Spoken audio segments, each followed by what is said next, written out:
Professor पूर्ण सिंह कविता नूं dash ਮੰਨਦਾ है, की ਮੰਨਦਾ है? रूहां दी बोली।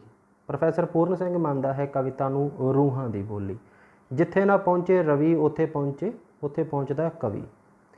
का भाषा डैश के नियमां तो परे हुंदी है?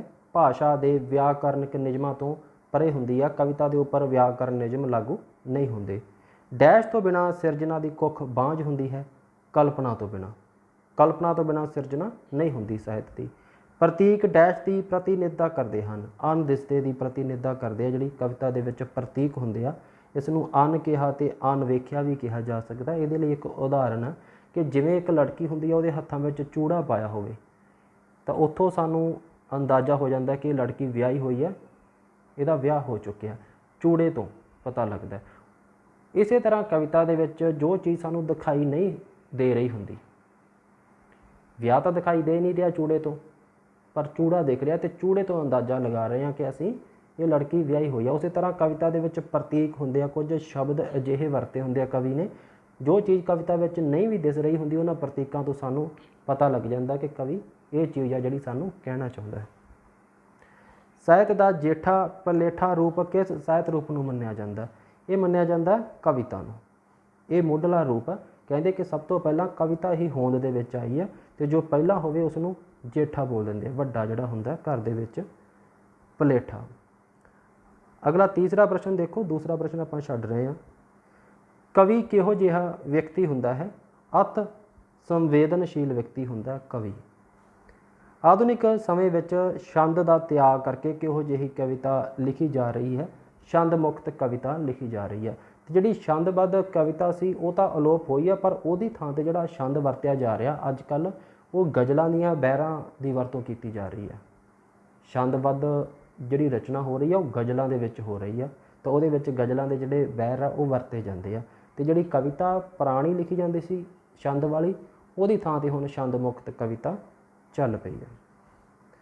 किसी दो रसां दे नाम लिखो। ये तुसी 9 रसां दे विचों कोई भी 2 रस कर सकते हो। करुणा रस, श्रृंगार रस। ये जिहड़ा प्रश्न आ 2 नंबर, वैसे इसका मैनूं उत्तर पता है, पर किताब दे विच नहीं इसका उत्तर, इस करके मैनूं लगदा कि वो गलत ना हो जाए उत्तर। किताब दे विच सतर इस तरह ही दिती हुई है, तो कवि का नाम नहीं लिखा होया। इस करके ये जिहड़े अभ्यास तुहानूं करवा रहे हैं सिर्फ किताब के उपर निर्भर होकर ही करवाने, अपने कोलों नहीं कुछ मैं ये विच जोड़ के करवा रहा। अलग तो जदों आपां कविता करांगे इस प्रश्न का उत्तर फिर तुहानूं करावांगा।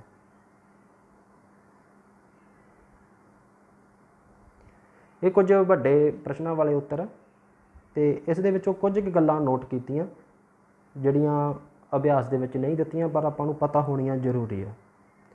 कविता एक गाउंदा जज्बा है। ये कारलाइल ने कहा कविता नूं एक गाउंदा जज्बा।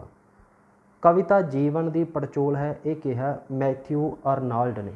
मैथ्यू अर्नाल्ड की कहता है कि कविता जिहड़ी ये जीवन की पड़चोल करती है। 3 नंबर है संगीत भरपूर विचार कविता हैं, ये भी कहा कारलाइल ने। उपरली लाइन भी आपां पढ़ी आ, कविता एक गाउंदा जज्बा भी कहा, तो कविता नूं संगीत भरपूर विचार कहा। ये दोनों ही गल्लां कहियां कारलाइल ने। अगलियां 2 सतरां, मिट्टी उत्ते फुੱਲ ਦੇ ਉੱਤੇ ਅਤੇ ਸ਼ਾਇਰ ਦੇ ਦਿਲ ਤੇ एक मोई तितली ਦਾ ਹੁੰਦਾ ਵੱਖੋ ਵੱਖਰਾ ਭਾਰ। ये ਵੱਖੋ ਵੱਖਰਾ आएगा, ਵੱਖੋ ਵੱਖਰਾ ਭਾਰ। ये पात्र ਦੀਆਂ सतरां याद रखना ਪੁੱਛੀਆਂ जा ਸਕਦੀਆਂ। सुरजीत पात्र। मिट्टी उत्ते फुੱਲ ਦੇ ਉੱਤੇ ਅਤੇ ਸ਼ਾਇਰ ਦੇ ਦਿਲ ਤੇ एक मोई तितली ਦਾ ਹੁੰਦਾ ਵੱਖੋ ਵੱਖਰਾ ਭਾਰ। पात्र ਦੀਆਂ सतरां। अगली लाइन है जिहड़ी ये याद रखना, आधुनिक समय कविता विच विचार तत्त का महत्व वधिया है। वैरी IMP 17 तुहाडे लई मैं लिखी है, क्योंकि आपां करदे हां कि कविता दे विच भाव तत्त हुंदा ते भाव तत्त ही पेश हुंदे आ, पर आउण वाले समय विच कविता का ये जिहड़ा रूप है बदल रहा। जिहड़ा आधुनिक समय विच कवि कविता की रचना कर रहा, कोई ना कोई एक विचार पेश कर रहा। अजकल कविता दे विच विचार का महत्व वध रहा, भाव नालों विचार हावी हो रहे कविता दे विच। ये हजे चल रहा, ठीक है। आधुनिक समय की गल जो करेगा। अगे है कविता मनुख अते प्रकृति का बिंब है, ये कहा वर्ड्सवर्थ ने। कविता नूं मनुख अते प्रकृति का बिंब कहा वर्ड्सवर्थ ने। ਅਗਲੀਆਂ ਸਤਰਾਂ ਫੇਰ ਨੇ, ਬੱਚੇ ਜਿਹਾ ਨਾ ਮੇਵਾ ਡਿੱਠਾ ਜਿੰਨਾ ਨਿੱਕਾ ਓਨਾ ਮਿੱਠਾ। ਇਹ ਸਤਰਾਂ ਮੋਹਨ ਸਿੰਘ ਦੀਆਂ ਸਤਰਾਂ।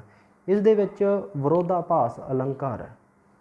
ਅਲੰਕਾਰ ਕਈ ਵਾਰੀ ਪੁੱਛਿਆ ਜਾ ਸਕਦਾ ਹੈ ਸਤਰ ਦੇ ਕੇ, ਵਿਰੋਧਾਭਾਸ ਕਿਵੇਂ ਆ, ਕਿਉਂਕਿ ਜਿੰਨਾ ਨਿੱਕਾ ਮਤਲਬ ਕੱਚਾ, ਕੱਚੇ ਫਲ ਦੀ ਗੱਲ ਕੀਤੀ ਹੈ। ਬੱਚੇ ਜਿਹਾ ਨਾ ਮੇਵਾ ਡਿੱਠਾ ਜਿੰਨਾ ਨਿੱਕਾ ਓਨਾ ਮਿੱਠਾ। ਜਿੰਨਾ ਨਿੱਕਾ ਫਲ ਹੋਵੇਗਾ, ਕੱਚਾ ਹੋਵੇਗਾ, ਉਹ ਮਿੱਠਾ ਨਹੀਂ ਹੁੰਦਾ। ਇਸ ਕਰਕੇ ਉਲਟ ਗੱਲ ਕੀਤੀ ਹੈ ਕਵੀ ਨੇ ਇੱਥੇ ਬੱਚੇ ਦੇ ਪ੍ਰਤੀ। ਇਹ ਉਲਟ ਗੱਲ ਕਰਕੇ ਹੀ ਇੱਥੇ ਕੀ ਹੋ ਗਿਆ, ਵਿਰੋਧਾਭਾਸ ਅਲੰਕਾਰ ਪੈਦਾ ਹੋ ਗਿਆ। ਹੋਰ ਵੀ ਸਤਰ ਕੋਈ ਆ ਸਕਦੀ ਹੈ, ਉੱਥੇ ਵੀ ਜਦੋਂ ਤੁਹਾਨੂੰ ਲੱਗੇ ਕਿ ਨਿਯਮ ਦੇ ਉਲਟ ਜੇ ਗੱਲ ਹੈ ਤਾਂ ਉਹ ਅਲੰਕਾਰ ਵਿਰੋਧਾਭਾਸ ਅਲੰਕਾਰ ਹੁੰਦਾ। ਅਗਲਾ ਹੈ ਆਪਣਾ ਰਸ। ਰਸ ਨੂੰ ਅੰਗਰੇਜ਼ੀ ਦੇ ਵਿੱਚ ਕੀ ਕਹਿੰਦੇ ਆ, ਇਹ ਤੁਸੀਂ ਯਾਦ ਰੱਖਣਾ। ਇਹ ਰਸ ਨੂੰ ਜਿਹੜੇ ਯੂਰਪੀ ਵਿਦਵਾਨਾਂ ਨੇ ਇਹਦਾ ਤਰਜਮਾ ਕੀਤਾ, ਇਹ ਐਸਥੈਟਿਕ ਇੰਜੋਇਮੈਂਟ, ਐਸਥੈਟਿਕ ਇੰਜੋਇਮੈਂਟ, ਇਹ ਯਾਦ ਰੱਖਣਾ।